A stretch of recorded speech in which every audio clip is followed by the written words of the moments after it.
दूसरा अध्याय। देवताओं के तेज से देवी का प्रादुर्भाव और महिषासुर की सेना का वध।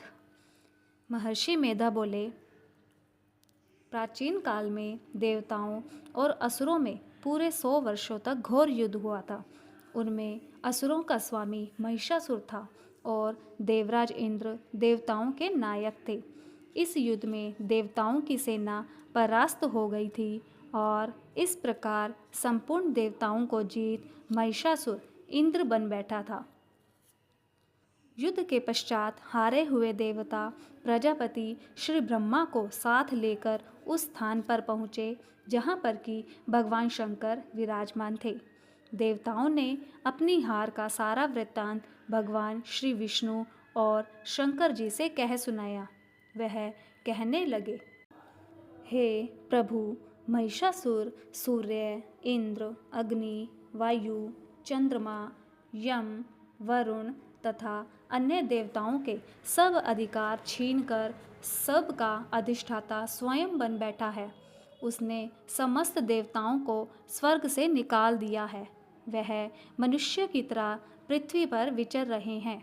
दैत्यों की सारी करतूत हमने आपको सुना दी है और आपकी शरण में इसीलिए आए हैं कि आप उनके वध का कोई उपाय सोचें। देवताओं की बातें सुनकर भगवान श्री विष्णु और शंकर जी को दैत्यों पर बड़ा गुस्सा आया। उनकी भौहें तन गई और आंखें लाल हो गई। गुस्से में भरे हुए भगवान विष्णु के मुख से बड़ा भारी तेज निकला और उसी प्रकार का तेज भगवान शंकर, ब्रह्मा और इंद्र आदि दूसरे देवताओं के मुख से प्रकट हुआ। फिर वह सारा तेज एक में मिल गया और तेज का पुंज वह ऐसे दिखता था जैसे कि जाज्वल्यमान पर्वत हो।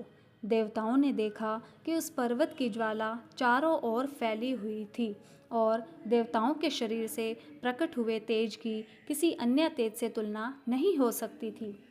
एक स्थान पर इकट्ठा होने पर वह तेज एक देवी के रूप में परिवर्तित हो गया और अपने प्रकाश से तीनों लोकों में व्याप्त जान पड़ा। वह भगवान शंकर का तेज था। उससे देवी का मुख प्रकट हुआ।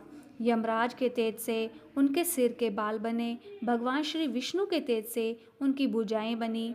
चंद्रमा के तेज से दोनों स्तन और इंद्र के तेज से जंघा और पिंडली तथा पृथ्वी के तेज से नितंब भाग बना। ब्रह्मा के तेज से दोनों चरण और सूर्य के तेज से उनकी नितंब भाग बना। ब्रह्मा के तेज से दोनों चरण और सूर्य के तेज से उंगली